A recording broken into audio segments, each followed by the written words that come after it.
ओम सूर्याय नमः।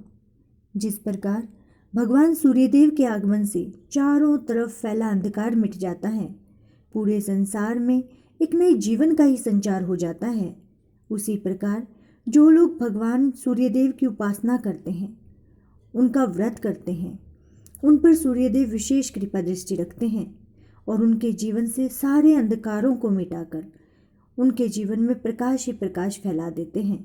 यानी उनके जीवन में खुशियां ही खुशियां होती हैं। भगवान सूर्यदेव का व्रत करने से मान सम्मान बढ़ता है, शत्रुओं का नाश होता है, धन धान्य में वृद्धि होती है और आंख की पीड़ा के अतिरिक्त अन्य सब पीड़ाएं भी दूर हो जाती हैं। इस व्रत को करने के लिए प्रातःकाल स्नानादि से निर्वित हो स्वच्छ वस्त्र धारण करें, शांत चित्त होकर परमात्मा का स्मरण करें। भोजन एक समय से अधिक नहीं करना चाहिए। भोजन तथा फलाहार सूर्य के प्रकाश रहते ही कर लेना उचित है। यदि निराहार रहने पर सूर्य छिप जाए तो दूसरे दिन सूर्य उदय होने पर अर्घ्य देने के बाद ही भोजन करें। व्रत के दिन नमकीन तेल युक्त भोजन कदापि भी ग्रहण नहीं करें। व्रत के अंत में व्रत कथा अवश्य सुननी चाहिए। रविवार की सूर्य भगवान के निमित्त व्रत कथा कुछ इस प्रकार है। प्राचीन काल में एक बुढ़िया थी। वह नियमित रूप से रविवार का व्रत करती थी। रविवार के दिन सूर्योदय से पहले उठकर बुढ़िया स्नानादि से निर्वित होकर आंगन को गोबर से लीपकर स्वच्छ करती। उसके बाद सूर्य भगवान की पूजा करती। रविवार व्रत कथा सुनकर सूर्य भगवान को भोग लगाकर दिन में एक समय भोजन करती। सूर्य भगवान की अनुकंपा से बुढ़िया को किसी प्रकार की चिंता व कष्ट नहीं था। धीरे धीरे उसका घर धन धान्य से भर रहा था। उस बुढ़िया को सुखी होते देख उसकी पड़ोसन उससे जलने लगी। बुढ़िया ने अपनी कोई गाय नहीं पाल रखी थी, अतः वह अपनी पड़ोसन के आंगन में बंधी गाय का गोबर लाती थी। पड़ोसन ने सोचा कि यह बुढ़िया प्रति रविवार को मेरे घर से मेरी गाय का गोबर लेके जाती है, अपने घर को लीपती है, जिससे इसका घर धन धान्य से भर रहा है, और इसलिए उसने अपनी गाय को घर के भीतर बांध दिया। रविवार को बुढ़िया को गोबर नहीं मिला। गोबर न मिलने से बुढ़िया अपना आंगन नहीं लीप सकी। आंगन न लीप पाने के कारण बुढ़िया बहुत दुखी हो गई।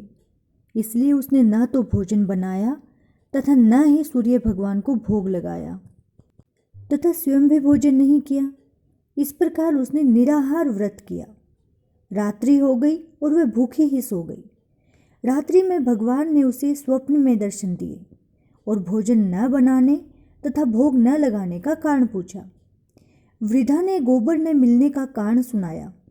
तब सूर्य भगवान ने कहा कि माता, हम तुमको ऐसी गाय देते हैं जिससे सभी इच्छाएं पूर्ण होती हैं, क्योंकि तुम हमेशा रविवार को गाय के गोबर से घर लीपकर भोजन बनाकर पहले मेरा भोग लगाती हो और उसके बाद खुद भोजन करती हो। इससे मैं बहुत ज़्यादा खुश हूँ और मैं तुमको वरदान देता हूँ। निर्धन को धन और बांझ स्त्रियों को पुत्र देकर दुखों को दूर करता हूँ और अंत समय में मोक्ष देता हूँ।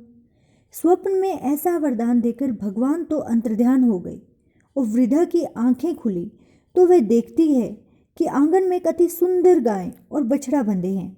वह गाय और बछड़े को देखकर अति प्रसन्न हुई और उसको घर के बाहर बांध दिया और वहीं खाने को चारा भी डाल दिया। जब उसकी पड़ोसन ने बुढ़िया के घर के बाहर अति सुंदर गाय और बछड़े को देखा तो वह द्वेष के कारण उसका हृदय जल उठा और उसने देखा कि गाय ने सोने का गोबर किया है, तो वह उस गाय का गोबर ले गई और अपनी गाय का गोबर उसकी जगह रख गई। वह नित्य प्रति ऐसा ही करती रही और सीधी सादी बुढ़िया को इसकी खबर तक नहीं होने दी। तब सूर्य भगवान ने सोचा कि इस चालाक पड़ोसन के कर्म से ये बेचारी सीधी सादी बुढ़िया ठगी जा रही है, तो उन्होंने संध्या के समय अपनी माया से बड़े जोर की आंधी चला दी। बुढ़िया ने आंधी के भय से अपनी गाय को भीतर बांध लिया। प्रातःकाल जब वृद्धा ने देखा कि गाय ने सोने का गोबर दिया है तो उसके आश्चर्य की सीमा न रही और वह प्रतिदिन ही अपनी गाय को घर के भीतर बांधने लगी। उधर पड़ोसन ने देखा कि बुढ़िया तो गाय को घर के भीतर ही बांधने लगी है और उसका सोने का गोबर उठाने का दांव नहीं चलता तो वह ईर्ष्या और दाह से जल उठी और कुछ उपाय न देख पड़ोसन ने उस देश के राजा की सभा में जाकर कहा, महाराज, मेरे पड़ोस में एक वृद्धा के पास ऐसी गायें हैं जो आप जैसे राजाओं के ही योग्य है। वह नित्य सोने का गोबर देती है। आप उस सोने से प्रजा का पालन करिए। वह वृद्धा इतने सोने का क्या करेगी? राजा ने यह बात सुनकर अपने दूतों को वृद्धा के घर से गाय लाने की आज्ञा दे दी। वह बुढ़िया भगवान को भोग लगाकर भोजन करने ही जा रही थी कि इतने में राजा के कर्मचारी गऊ खोलकर ले गए। वृद्धा काफ़ी रोई चिल्लाई, किंतु सैनिकों के समक्ष कोई क्या कहता। उस दिन वृद्धा गाय के वियोग में भोजन न खा सकी और रात भर रो रो कर सूर्य भगवान से गाय को फिर से पाने के लिए प्रार्थना करती रही। उधर राजा गाय को देखकर बहुत प्रसन्न हुआ, लेकिन सुबह जैसे ही वह उठा सारा महल गोबर से भरा दिखाई देने लगा। राजा यह देखकर घबरा गया। भगवान ने रात्रि में राजा को स्वप्न में कहा कि हे राजा, गाय वृद्धा को लौटा दो, इसमें ही तेरा भला है। उसके रविवार के व्रत से प्रसन्न होकर मैंने उसे यह गाय दी थी। प्रातः होते ही राजा ने वृद्धा को बुलाया और उसे बहुत सा धन देकर सम्मानित किया। साथ ही गाय और बछड़े को भी लौटा दिया और उसकी पड़ोसन को बुलाकर उसे उचित दंड दिया। इतना करने के बाद राजा के महल से गंदगी दूर हो गई। उसी दिन से राजा ने नगर निवासियों को आदेश दिया कि आज से राज्य की तथा अपने समस्त मनोकामनाओं की पूर्ति के लिए रविवार का व्रत रखा करें। व्रत करने से नगर के लोग सुखी जीवन व्यतीत करने लगे। कोई भी बीमारी तथा प्रकृति का प्रकोप अब उस नगर पर नहीं होता था। सारी प्रजा सुख से रहने लगी। इसी प्रकार जो भी श्रद्धा से रविवार का व्रत करता है उसकी सूर्य भगवान सभी मनोकामनाओं की पूर्ति करते हैं, उसके जीवन के सभी कलेशों को नष्ट कर डालते हैं। यह कथा कहने वाले, सुनने वाले तथा हुंकारा भरने वाले सभी पर भगवान सूर्यदेव अपनी असीम कृपा दृष्टि बनाए।